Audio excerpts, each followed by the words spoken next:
एक सवाल है, क्या ताकत हमेशा दिमाग पर भारी पड़ती है? आज की जो हमारी कहानी है ना, चतुर चूहा और भूखी बिल्ली, वो इसी सदियों पुराने सवाल की गहराई में जाती है। और ये सवाल सिर्फ कहानी का नहीं है ना? अपनी जिंदगी में भी तो ये बार बार उठता है। क्या हमेशा सबसे मजबूत ही जीतता है या कभी-कभी सबसे चतुर वाला बाजी मार ले जाता है?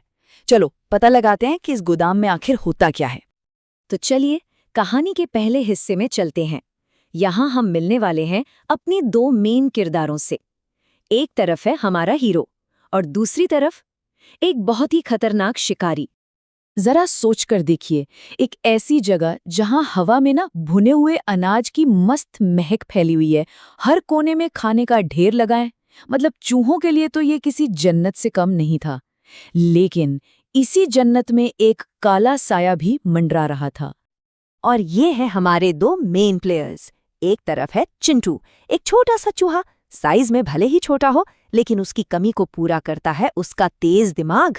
और दूसरी तरफ है मानू बिल्ली, जिसे लगता है कि उसकी ताकत और चालाकी के आगे कोई टिक ही नहीं सकता। मानू का खौफ, अरे खौफ ऐसा था कि गोदाम की खामोशी भी डरावनी लगने लगी थी। चूहे बेचारे अपनी परछाई से भी डरने लगे थे। सोचिए, एक एक दाना उठाने के लिए उन्हें अपनी जान दांव पर लगानी पड़ती थी। तो भाई, जब सीधी सीधी ताकत काम ना करे तो एक शिकारी क्या करता है? वो और चालाक हो जाता है। मानू बिल्ली ने भी एक ऐसी ही योजना बनाई जो उसकी चालाकी को एक बिल्कुल नए लेवल पर ले जाने वाली थी। चलिए देखते हैं क्या थी वो योजना। देखिए, मानू की ये जो झुंझलाहट थी ना, वो असल में उसके घमंड को चुभ रही थी। वो ये बात मान ही नहीं पा रही थी कि कुछ छोटे छोटे चूहे उसे हरा सकते हैं।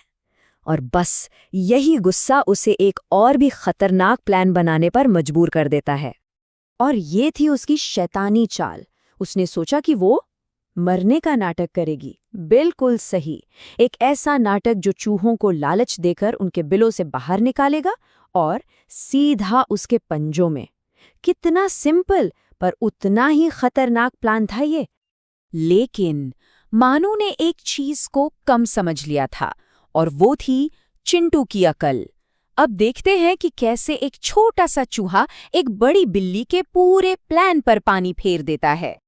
जहां बाकी सारे चूहे शायद खुशी से बाहर निकलने की सोच रहे थे, वहीं चिंटू के दिमाग में ना खतरे की घंटी बज उठी थी।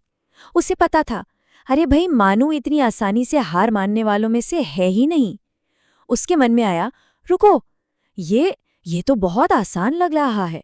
जरूर कुछ तो गड़बड़ है। चिंटू का प्लान इसलिए जबरदस्त था क्योंकि वो बहुत ही सिंपल था। उसने फैसला किया कि वो मानू के घमंड को ही उसके खिलाफ हथियार की तरह इस्तेमाल करेगा। बस 2 स्टेप्स और सारी सच्चाई सामने आ जाएगी। तो अब कहानी उस मोड़ पर आ गई है जहां सब कुछ दांव पर लगा है। एक गलत कदम और खेल खत्म हो सकता था।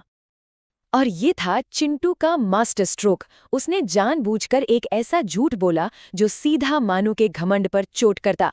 एक ऐसा झूठ जिसे सुनकर मानू के लिए खुद को रोकना नामुमकिन था। और हुआ भी बिल्कुल वैसा ही। अपने घमंड में चूर, मानू ये साबित करने के लिए बेचैन हो गई कि वो सही तरीके से मरी है, और बस उसने अपनी पूंछ हिला दी। खेल खत्म। बस उसी एक हरकत ने मानू का सारा खेल बिगाड़ दिया। चिंटू जोर से चिल्लाया, देखो दोस्तों, मरी हुई बिल्ली कभी पूंछ नहीं हिलाती। और ये सुनते ही गोदाम में डर की जगह खुशी की लहर दौड़ गई। तो इस मजेदार कहानी का अंत हमें क्या सिखाता है? चलो इस पर थोड़ा और सोचते हैं। देखिए, चिंटू की होशियारी ने सिर्फ उस दिन सबको नहीं बचाया, बल्कि गोदाम का माहौल हमेशा के लिए बदल दिया। मानू की हार एक सबक बन गई, और चूहों ने भी सीखा कि एकता और अकल में कितनी ताकत होती है। तो एक बात हमेशा याद रखने वाली है, असली ताकत सिर्फ जिस्म में नहीं, दिमाग में होती है। जब भी कोई बड़ी मुश्किल सामने आए तो अपनी बुद्धि का इस्तेमाल जरूर करना चाहिए।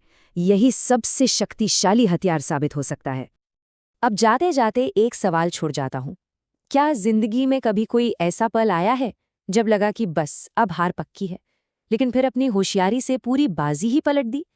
जरा अपने उस कहानी के बारे में सोचिएगा, क्योंकि कहीं ना कहीं हम सबके अंदर एक चिंटू छिपा है।